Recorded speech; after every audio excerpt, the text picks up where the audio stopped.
ইয়াজি মহান মনির আমাদেরকে এটিকাও কেন্দ্রীয় জামে মসজিদ পাঁচগাঁও রাজনগর মৌলভীবাজার উদ্যোগে আয়োজিত বার্ষিক তাফসীরুল কোরআন মাহফিলে আল্লাহ সুবহানাহু ওয়া তাআলা আমাদেরকে আসার তৌফিক দিয়েছেন, সেজন্য সবাই কালিমাতুশ শুকরিয়া জ্ঞাপন করি। আলহামদুলিল্লাহ। লক্ষ কোটি দুরুদ ও সালাম তাজদার মদিনা সরকারে দো আলম আকে নামদার মদিনা কা তাজদার সৈয়দুল মুরসালিন খাতামুন নবিয়্যিন ইমাম মুস্তাফা আহমদ মুস্তাফা মুহাম্মদ মুস্তাফা সাল্লাল্লাহু আলাইহি ওয়াসাল্লামের পর। সম্মানিত হাজিরিন, আমি আপনাদের সম্মুখে সূরাতুল মুলকের প্রথম দুটি আয়াত এবং রাসূলুল্লাহ সাল্লাল্লাহু আলাইহি ওয়াসাল্লামের অজস্র অগণিত বাণী হতে এখানে হাদিসে কারিমা উপস্থাপন করেছি। আল্লাহ সুবহানাহু ওয়া তাআলা যদি আমাকে তৌফিক দান করেন তাহলে ইনশাআল্লাহ আমি এই আয়াতকে সামনে রেখে এমন কিছু কথা যদি আল্লাহ রাব্বুল আলামিন আমার জবান দিয়ে বাহির করে দেন, যেই কথাগুলি আমার আপনার জন্য নাজাতের উসিলা স্বরূপ হবে, সেজন্য সবাই বলে আমিন।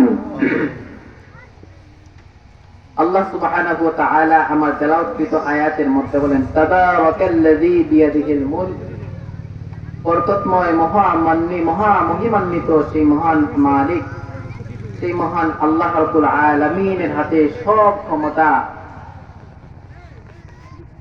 এবং ওয়া হুয়া আলা কুল্লি শাইইন কাদির, যিনি সর্ব বিষয়ে সর্বশক্তিমান। এরপরে আল্লাহ রাব্বুল আলামিন বলেন, আল্লাযী খালাকাল মাউত, আমি আল্লাহ সৃষ্টি করেছি মাউতকে, ওয়াল হায়াতা লিয়াবলুয়াকুম আইয়ুকুম আহসানু আমালা, যাতে আমি মৃত্যু এবং জীবন মানে হায়াতকে বানিয়েছি, সৃষ্টি করেছি, যাতে আমি পরীক্ষা করতে পারি কে ভালো আমল করে আর কে খারাপ আমল করে, এটা দেখার জন্য।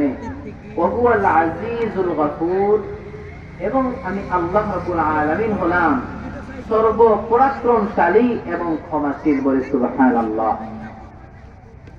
সম্মানিত হাজিরিন, সব ক্ষমতার মালিক হচ্ছেন একমাত্র আল্লাহ রাব্বুল আলামিন। হায়াতের মালিক হলেন কে? আল্লাহ। মউতের মালিক আল্লাহ, রিজিকের মালিক আল্লাহ, সম্মান দেওয়ার মালিক হলেন আল্লাহ। আমাদেরকে বানিয়েছেন আল্লাহ, সম্মান দেনেওয়ালা আল্লাহ, ইজ্জত দেনেওয়ালা আল্লাহ। দুনিয়ার জমিনে আল্লাহ রাব্বুল আলামিন আমাদেরকে বানায়া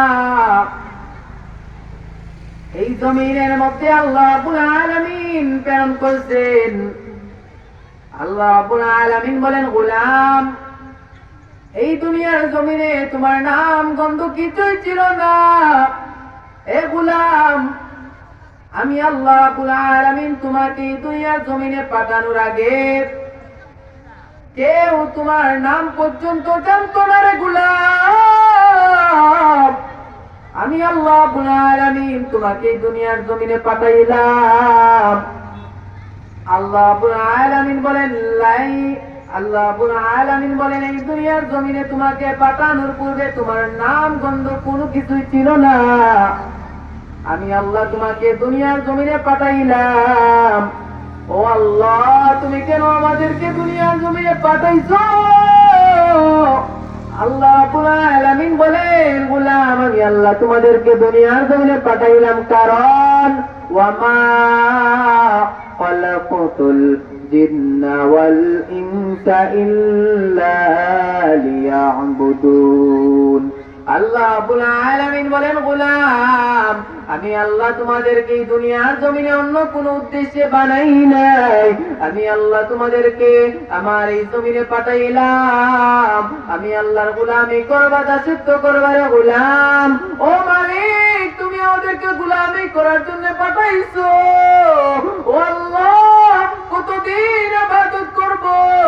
আল্লাহ রাব্বুল আলামিন জানায় দেয়, ওয়াবুদ রাব্বাকা হাত্তা ইয়াতিয়াকাল ইয়াকিন।